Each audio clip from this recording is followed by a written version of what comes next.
गुरु जी प्रारंभ करें। हाँ बिल्कुल करिए।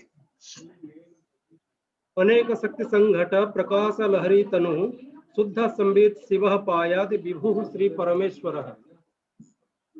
विश्वेश्वरानंद विश्वबंधु संस्कृत एवं भारत भारती अनुशीलन संस्थान, पंजाब विश्वविद्यालय साधु आश्रम होशियारपुर, भारतीय शिक्षण मंडल एवं शास्त्र रक्षण प्रकल्प संस्कृत भारती के सह अनुकूल्य से प्रायोजित यह पातंजल योग सूत्र के व्यास भाष्य की पंक्ति से अध्ययन का आज द्वाविंश पाठ है।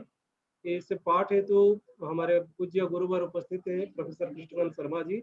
आपका हम अभिनंदन करते हैं, स्वागत करते हैं तथा इसमें समस्त प्रतिभागियों का भी हम अभिनंदन करते हैं, स्वागत करते हैं।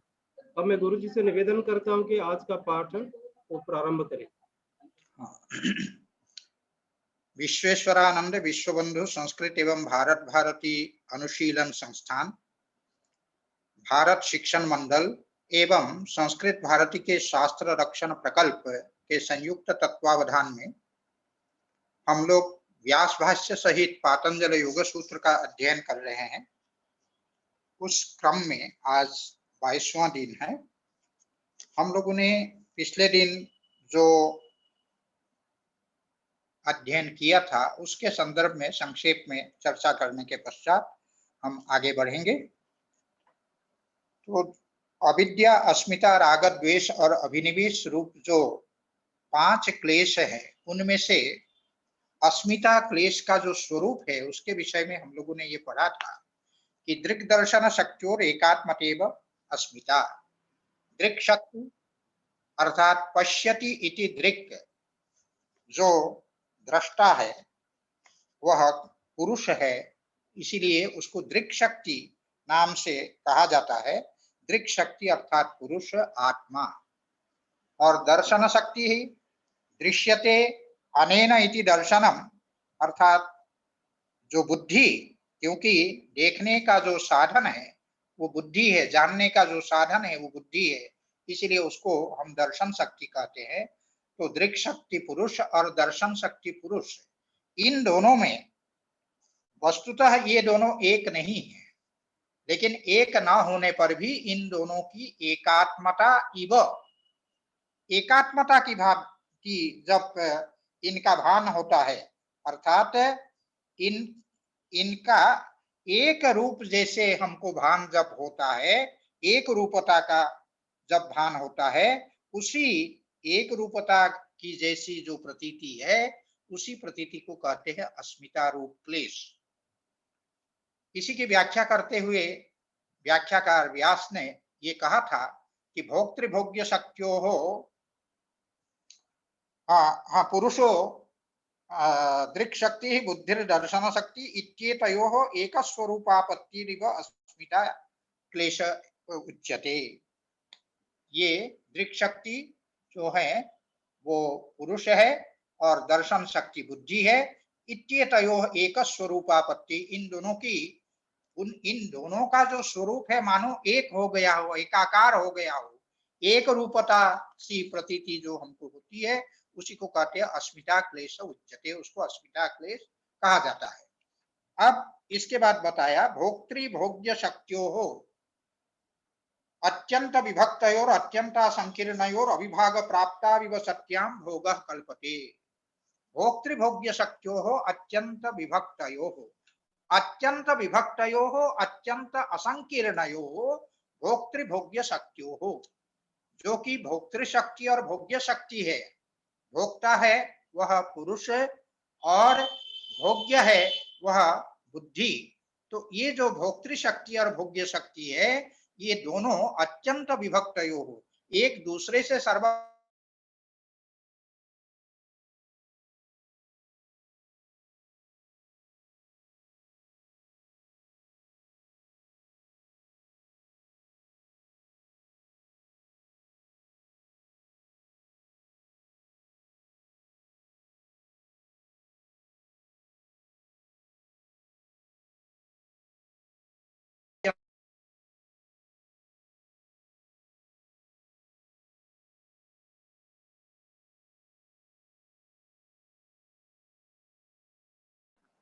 हाँ, तो जो कि भोक्तृ शक्ति और भोग्य शक्ति सर्वथा भिन्न है, सर्वथा असंकीर्ण है, वस्तुतः अमिश्रित है, एक जैसे नहीं है, न होते हुए भी उनका क्या है, अविभाग प्राप्त इव, मानो दोनों में अविभाग प्राप्त हो गया है, दोनों एक हो गए हैं, दोनों शक्ति। इस प्रकार के होने पर भोग कल्पते, अविभाग प्राप्त इव सत्याम भोग कल्पते। ऐसे ही समय में वस्तुतः जिसको हम पुरुष का भोग कहते हैं, वह भोग ऐसे ही समय में जब दोनों परस्पर असंकीर्ण होते हुए भी, परस्पर अविभक्त होते हुए भी, बिल्कुल परस्पर विभक्त होते हुए भी बिल्कुल अविभक्त जैसे, अविभाग को प्राप्त जैसे जब प्रतीत होते हैं, तब क्या होता है, तब भोग होता है। क्यों? क्योंकि स्वरूप प्रतिलंबेतु तयोः कैवल्यमेव भवति कुतो भोगः इति। दोनों के स्वरूप का अगर, स्वरूप की उपलब्धि अगर हो जाए, स्वरूप प्रतिलंबे माने स्वरूप की उपलब्धि, स्वरूप की प्राप्ति अगर हो जाए, तब क्या होगा, कैवल्यमेव भवति, तब तो फिर कैवल्य ही होगा, मोक्ष ही होगा। कुतो भोगः, भोग कहां से होगा। इस कारण से आगे इसी पर पंचशिखाचार्य का जो सूत्र है उसको उद्धृत करते हुए व्यास कहते हैं, तथा च उक्तम बुद्धितः परम पुरुषम आकारशीलम अविद्यादिभिर्विभक्तम अपश्यन् कुर्यात् तत्र आत्मबुद्धिम मोहेन इति। तो कहते हैं जो बुद्धि से भिन्न है, बुद्धितः परम, जो वस्तुतः बुद्धि से भिन्न है, और कैसा है, बुद्धितः परम पुरुषम, जो बुद्धि से सर्वथा भिन्न जो पुरुष है, वो आकारशीलम, आकारशील विद्यादिभिर विभक्तम अपश्यन, वह जो कि पुरुष का वास्तविक आकार, वास्तविक जो स्वरूप है, वो स्वरूप क्या है, पुरुष असंग है, असंग स्वभाव वाला शुद्ध चैतन्य रूप है। इस रूप का जो ज्ञान है, वो ज्ञान के द्वारा, विद्या के द्वारा, इस रूप में विद्यादि भी विभक्तम अपश्यन, ये पर इस कारण से क्या है, पुरुष विभक्त है, किससे, बुद्धि से, बुद्धि अलग है, पुरुष अलग है, तो विद्या के द्वारा दोनों को विभक्तम अपश्यन, दोनों विभक्त है, दोनों अलग अलग है, दोनों एक नहीं है। इस प्रकार अपश्यन माने न देखता हुआ, कुर्यात् तत्र आत्मबुद्धि मोहेन इति, तो मोह के कारण, अविद्या के कारण उसमें आत्मबुद्धि करते हैं, अर्थात बुद्धि को आत्मा समझने लगते हैं। तो यही जो है क्या है, यही है अविद्या, अस्मिता। तो ये अविद्या के कारण ये होता है। जो अस्मिता रूप क्लेश है उसको बतलाने के बाद अविद्या अस्मिता राग को बतलाया, सुखानुशयी राग, सूत्रकार ने कहा सुखानुशयी, अर्थात सुख का अनुवर्तन करने वाला जो क्लेश है वो राग है। इसकी व्याख्या करते हुए भाष्यकार ने ये कहा कि सुखाभिज्ञस्य सुखानुस्मृति पूर्व सुखे तत्साधने वा जो गर्भ, जो सुख को जानने वाला होता है, सुख का अनुभव करने वाला जो व्यक्ति है, उसको क्या होता है, सुख का स्मृति पूर्वक, उसको सुख की स्मृति होती है। सुख की स्मृति होने के कारण सुख के प्रति, सुख अथवा तत्साधन है, उसके सुख के जो साधन है उसके प्रति जो उससे अनुभविता, सुख के अनुभव करने वाले व्यक्ति के मन में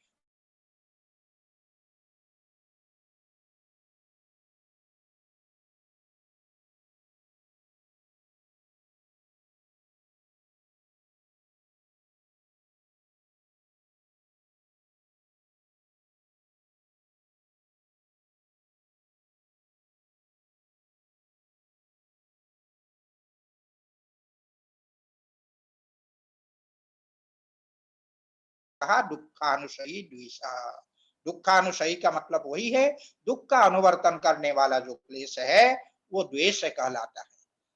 होता क्या है कि दुखाभिज्ञस्य, जो दुख का अनुभव करने वाला व्यक्ति है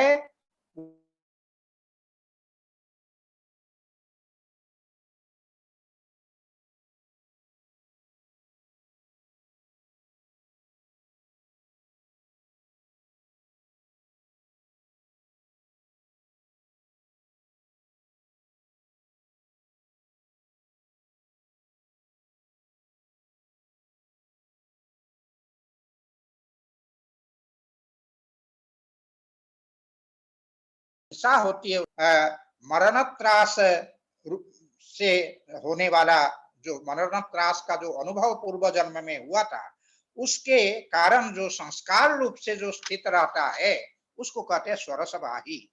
स्वस्य रसः स्वरसः, अर्थात स्वभाव। स्वभाव क्या है? हाँ, तम बूढ़ुम शीलम अस्य इति स्वरसवाही, अर्थात अपना जो मौलिक स्वरूप है, उस मौलिक स्वरूप को सदा अक्षुण्ण रखने वाला, अर्थात संस्कार रूप में सदा विद्यमान रहने वाला जो क्लेश है, वो अभिनिवेश है, जो कि स्वभावतः वासना रूप से वहनशील है, इसलिए उसको कहा गया स्वरसवाही। और ये जो स्वरसवाही जो अभिनिवेश रूपी क्लेश है, वो विदुषः अपि, जिस प्रकार से एक सामान्य प्राणी को ये मरण भय होता है, उसी प्रकार से जो विद्वान से विद्वान व्यक्ति है, उनको भी ये मरण भय, मरण त्रास होता है। मृत्यु की उनके मन में भी वैसा ही भय हो। इसी की व्याख्या करते हुए भाष्यकार ने कहा कि सर्वस्व प्राणिनः, सभी प्राणियों में, चाहे वो कीट पतंग हो अथवा विद्वान हो, सभी में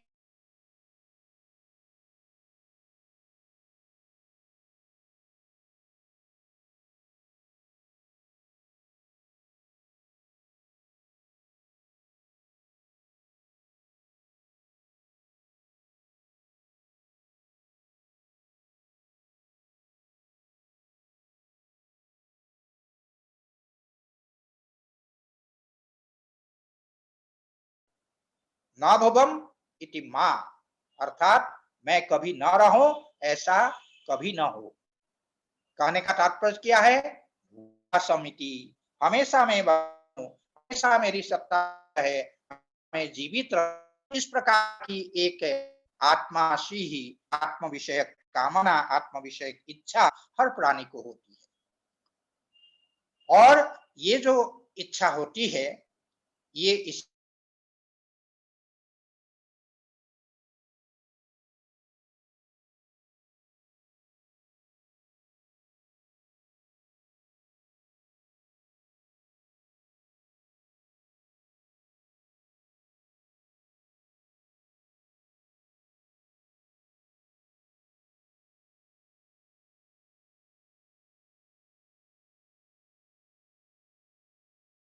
अर्थात जिसकी मृत्यु कभी नहीं हुई है, जिसने मृत्यु का अनुभव कभी नहीं किया है, ऐसे व्यक्ति को ऐसा आत्मा की इस प्रकार आत्म विषयक जो इच्छा, आत्म विषयक जो कामना है, वो न भवती, वो नहीं हो सकता है।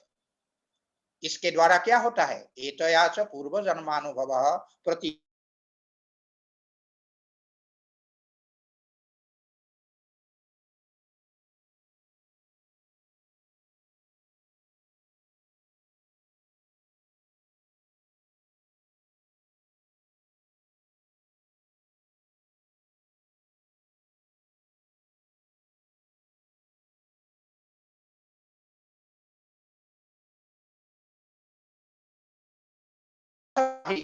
जो वासना रूप से, निश्चित रूप से संस्कार के रूप में सदैव विद्यमान रहने वाला है, ऐसा कृमेरपि जातमात्रस्य, जन्म लिया नहीं कि तब से एक जो कीट है, कृमि है, उसमें भी यह क्लेश, यह अभिनिवेश, यह मृत्यु भय विद्यमान होता है।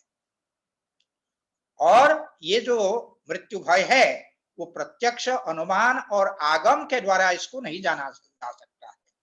प्रत्यक्ष के द्वारा, अनुमान के द्वारा और आगम प्रमाण के द्वारा ये अनुभवनीय नहीं है, अनुत्पाद्य है। इसका ज्ञान प्रत्यक्ष के द्वारा नहीं संभव है, अनुमान के, क्योंकि प्रत्यक्ष के द्वारा संभव, क्योंकि मृत्यु का अनुभव तो अभी हुआ नहीं है, तो प्रत्यक्ष कैसे हो सकता है? जब प्रत्यक्ष नहीं होगा तो उसका अनुमान नहीं किया जा सकता है। और जो शास्त्रोक्त ज्ञान है, उसके पहले भी मरण का जो दुख है, का जो दुख है, शास्त्र का ज्ञान तो हम आज कर रहे हैं, लेकिन मृत्यु का भय जो है जन्म से ही है।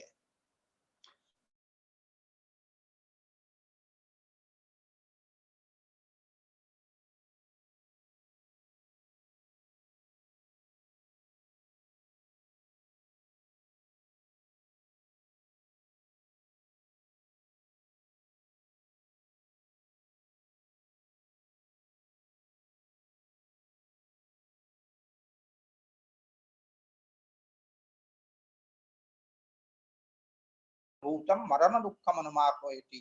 पूर्व जन्म में जिस दुख का, मृत्यु दुख का हमने अनुभव किया, उस पूर्व जन्मानुभूत मृत्यु दुख का अनुमापन करता है, उसको अनुमित करता है, उसी को अनुमान के द्वारा बतलाता है।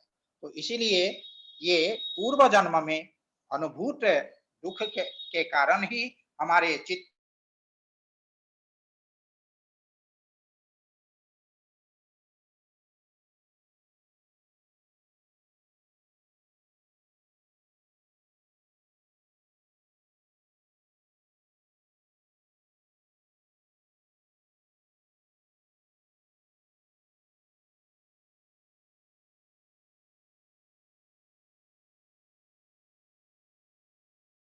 मृत्यु भय है, अत्यंत मूढ़ माने मंदबुद्धि वाले जो व्यक्ति है, उसमें जिस प्रकार से ये दिखाई पड़ता है, यहाँ तक कि कीट पतंग आदि में भी जो दिखाई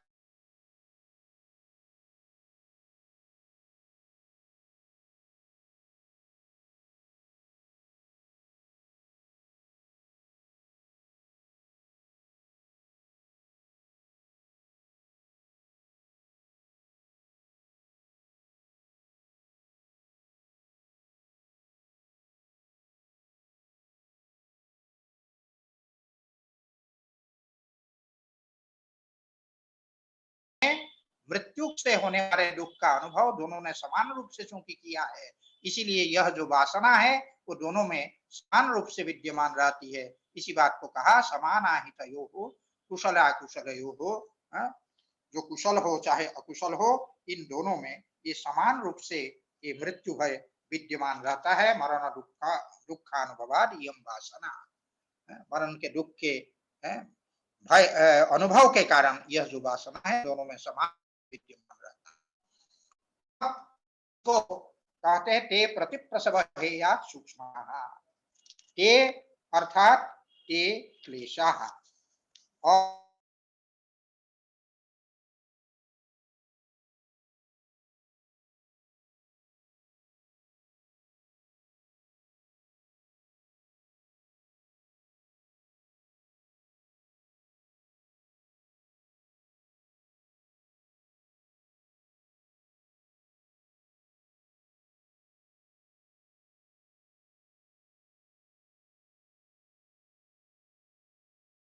अब योगी इन क्लेशों को दग्ध बीज भाव कर देते हैं, दग्ध बीज के समान कर देते हैं।